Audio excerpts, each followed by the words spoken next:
একটি ধ্বংসপ্রাপ্ত ঘরের কথা,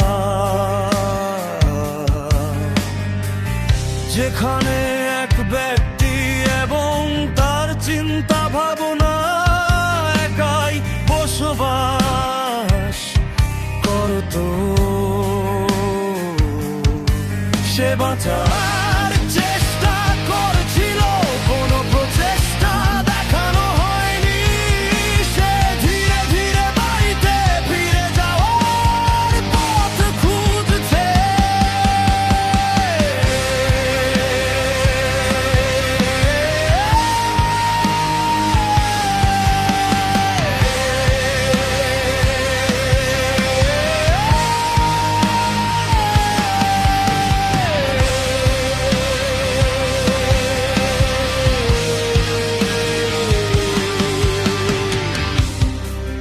তার একটি পরিবার ছিল, হাসি মুখ এবং দুঃখের সঙ্গে।